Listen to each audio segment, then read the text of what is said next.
Students, I am going to discuss the integral calculus. It is a second part of this calculus. Actually, हमारी प्रयास केवल basic concept का है, क्योंकि जब हम फिजिक्स में इंटीग्रेशन यूज करेंगे, इंटीग्रेशन ऑपरेशन का यूज करेंगे तो आपको कोई नयापन ना लगे, इसलिए हम इसको पहले से थोड़ा सा डिस्कस करना चाहते हैं। तो at first what is the need of this integration. Actually में ज्योमेट्रिकल शेप जो भी हम जानते हैं, ट्रायंगल, स्फीयर, उसकी वॉल्यूम या उसकी एरिया, ये सारे फार्मूला पढ़े हैं। तो एरिया निकालने के लिए बहुत सारे ज्योमेट्रिकल शेप की फार्मूला हमारे पास है और आसान है कि एरिया निकालना। लेकिन एक्चुअली में एरिया क्या है, दो डायमेंशन का प्रोडक्ट है। तो अगर हमारे पास यहाँ पर दो वेरिएबल्स की बात करते हैं, एक्स एक्सिस और वाई एक्सिस में, एक वेरिएबल एक्स एक्सिस में लेते हैं, दूसरा वेरिएबल वाई एक्सिस में लेते हैं।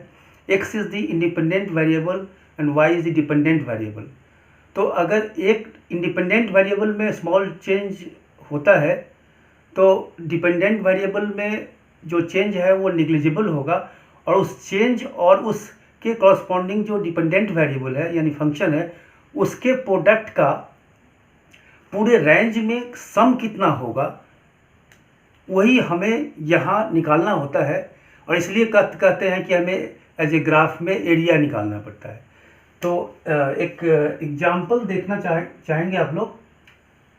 हमारे पास ये एक्स एक्सिस है और ये वाई एक्सिस है, and this Y is the function of X, यानी we can say that this is the function of X, and there is two variable, it is the independent variable, it is dependent variable. And suppose the graph is obtained as a curve, and suppose this point is the O origin and this point is the A, and अगर हमें इसकी area निकालना चाहते हैं कि इसकी area कितना होगा, तो यहाँ हमें एक प्रॉब्लम है कि इसकी एरिया बताया तो कैसे बताए, क्योंकि यह कोई डिफरेंट ज्योमेट्रिकल शेप में नहीं है। अब हम इसके लिए क्या करते हैं, सपोज कर लेते हैं दिस पॉइंट इज बी, तो हमें निकालना है ओ ए बी का area of this O A B. अब हम क्या करते हैं कि इसके लिए हम कैसे निकालें, हम अब यहाँ इसके लिए हमने फॉर एक पर्टिकुलर वैल्यू ऑफ एक्स की एक पर्टिकुलर वैल्यू सपोज करते हैं, ये this point is C and this O C is X, then the value of this is the suppose it is the D, so value of C D is function X, and if the small change in the x is the dx is the infinitesimal small, and then the this is the d and this is the e and this is the f, so OC is x and CD is fx, and this since the change in the x is the CE is dx, it is very small, so corresponding change in the function is negligible, and we can say that the CD almost equal to is EF and it is equal to function x. ये अब यहाँ इसकी area निकालना होगा, तो it is in form of rectangle, and this area is equal to CD into C, and CD is function x, and this C is dx, तो ये area हुआ। और अब ऐसे एरिया यहाँ भी छोटा सा एरिया बनाया जा सकता है, ऐसे बहुत सारे एरिया बनेंगे, और उन सारे स्मॉल एरिया को अगर सम अप करते हैं तो हमें पूरा एरिया निकलेगा। यानी we can say that the area O A B is obtained by summing of this F X D X. अब हम सम की बात करते हैं। आप लोग एक फेमिलियर होंगे एक सिंबल से, this symbol is the summation बोलते हैं इसको। अगर ये एक्स आई लिखे थे तो आई इजकल टू 1 to n, या डेल्टा एक्स आई लिखेंगे तो यहाँ क्या होगा delta x 1 plus delta x 2, ऐसे, यानी सम करना है। ठीक ऐसे ही इंटीग्रेशन भी सम करना है, तो ये सम का साइन होता है, इसे जस्ट लाइक एस की तरह लगता है आपको। तो ये सम करना है, ऐसे जितने छोटे छोटे एरिया होंगे सबको सम करेगा, लेकिन आपको बताना पड़ेगा कि सम कहाँ से कहाँ तक करेंगे। तो एक्स की वैल्यू यहाँ शुरू होती है 0 से, और एक्स की वैल्यू यहाँ खत्म होती है ओ ए पर। तो let this O A is A तक, तो ए तक, तो ये हमें निकलेगा इंटीग्रेशन। जो फंक्शन हमारे पास पता होगा यहाँ डालेंगे और निकलेगा। अब एक प्रश्न उठता है कि ये जो फंक्शन हमें कहाँ से मिलेगा, तो आपके क्वेश्चंस में है, हम उसकी चर्चा भी थोड़ा सा करके दिखाते हैं आपको।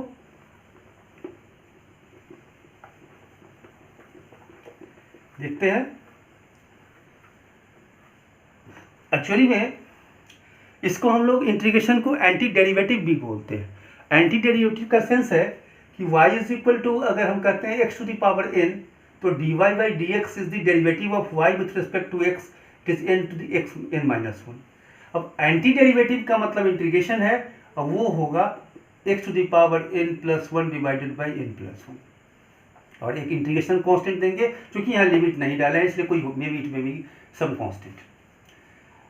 ऐसे ही हम y इज इक्वल टू, अगर साइन x कहते हैं तो dy बाई डी एक्स आपको पता है cos x होगा, तो फिर cos x की जो इंटीग्रेशन होगी that integration is equal to sine x।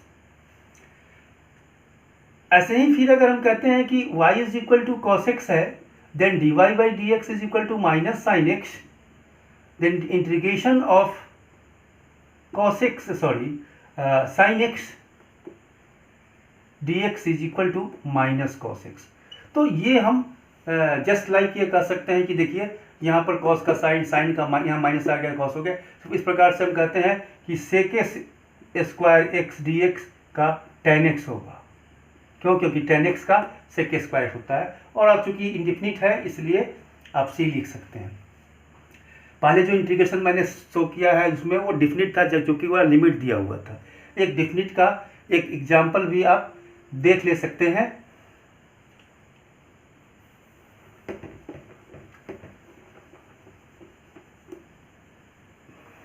जैसे हमारे पास अगर ये क्वेश्चन है x square plus x plus 1 dx, और इसकी इंटीग्रेशन निकालना है जो 0 to 1 है।